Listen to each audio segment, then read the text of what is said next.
साठी आपण पाहतोय की मौलाना मोहम्मद रफी अजमल शेख साहेब आणि मुफ्ती अशरफ साहेब देखील यात उपस्थित आहेत. ठीक 6:45 ला अफ्तारी का टाइम हो गया है. आप लोग अफ्तारी कर लें. मैं मौलाना अब्दुल वहाब साहब से, जो जमीयत उलमा के अध्यक्ष हैं, सदर हैं, उनसे विनती करता हूं कि वो हमारे जो पुलिस अधिकारी हैं, कमिश्नर साहब हैं, सीपी साहब हैं, डीसीपी साहब हैं, सीनियर साहब हैं, सभी को अफ्तारी कराएं. रमज़ान महीने के अंदर मालिक ने, ईश्वर ने हमको जो पैगाम दिया है कि हम लोगों के दर्द को, उनकी तकलीफ़ को फील करें. ये रोज़ा इसीलिए है. और पुलिस डिपार्टमेंट ने हमेशा इस मुल्क की, भारत की और इंडिया की बड़ी खिदमत की है.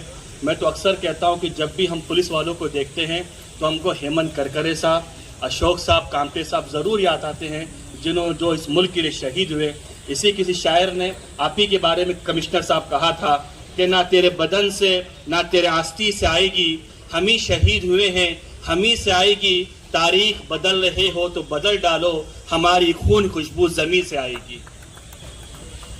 और पुलिस डिपार्टमेंट ने हमेशा यहाँ पर मानवता का और एकता का मैसेज दिया है.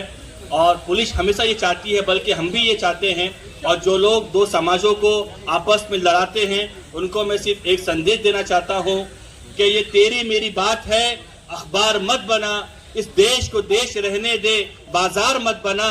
हिंदू भी चैन से है, मुसलमान भी सुख से, उनकी बीच नफरत की दीवार मत बना. जय हिंद, जय महाराष्ट्र.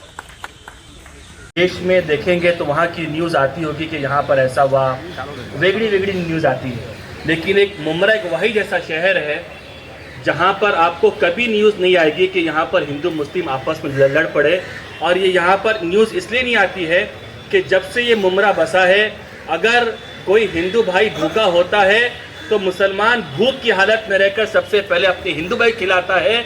और यहाँ पर मुमरा शहर के अंदर अगर किसी मुस्लिम घर के अंदर शादी होती है तो अपना हिंदू भाई तमाम काम छोड़कर अपने मुस्लिम घराने का साथ देता है. यही खूबसूरती है, यही हमारा देश है. और इसी चीज़ को पुलिस डिपार्टमेंट ने मेंटेन किया है. हम पुलिस डिपार्टमेंट का तहे दिल से शुक्रिया अदा करते हैं. बल्कि मैं ये कहना चाहता हूँ, पुलिस डिपार्टमेंट के लिए मैं जानता हूँ कि पुलिस डिपार्टमेंट पर कितना प्रेशर होता है. मैंने एक पुलिस लेडीज़ की वो वीडियो देखी, मैं सर मेरे आंखों से आंसू बहने लगे कि वो एक पुलिस लेडी जिसकी ड्यूटी नागपुर के अंदर थी और उसकी एक छोटी सी बेटी थी, और नागपुर जाते हुए सिर्फ 2 मिनट के लिए उसकी बेटी मिली, और उसने जिस सलीके से अपनी बेटी को चूमा, मैं सलाम करना चाहता हूँ. और पुलिस डिपार्टमेंट को यही कहना चाहता हूँ कि आप वो डिपार्टमेंट है कि अजल से रच गई है सरबुलंदी अपनी फितरत में, अजल से रच गई है सरबुलंदी अपनी फितरत में. हमें कटना तो आता है मगर झुकना नहीं आता. पुलिस डिपार्टमेंट कभी कभी किसी के सामने नहीं झुका. और मैं इसकी मिसाल, मैं खुद मौत के मुंह से बाहर आया हूं. हमारे यहाँ पर एक सीनियर पुलिस थे, मधुकर कड़ साहब, वो और मैं, मुझे एक साथ कोविड हुआ. और मैं सर कोविड के अंदर मुझे तो ऐसा लगता था कि बस रात को अब मौत आएगी, अब मौत आएगी.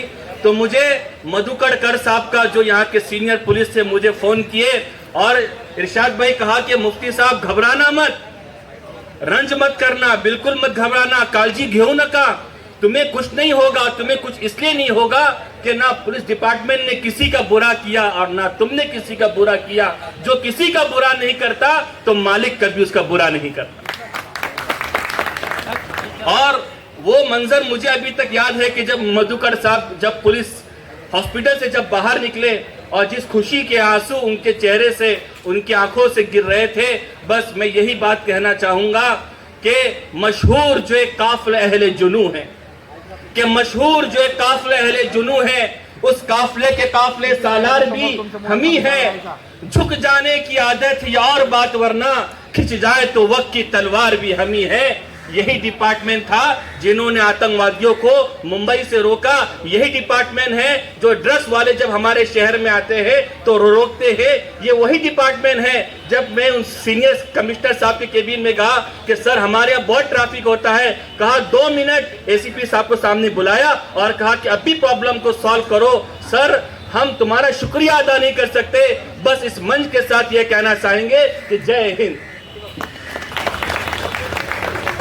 मैं सर बस यहीं पर अपनी बात ये खत्म करता हूं और इस विश्वास के साथ, इस उम्मीद के साथ, इस होप के साथ कि जिस तरह आपने इस देश को मेंटेन किया है आगे भी मेंटेन करेंगे। हाँ, 2-3 हादसे सर जरूर होते हैं जिसका कुटुंब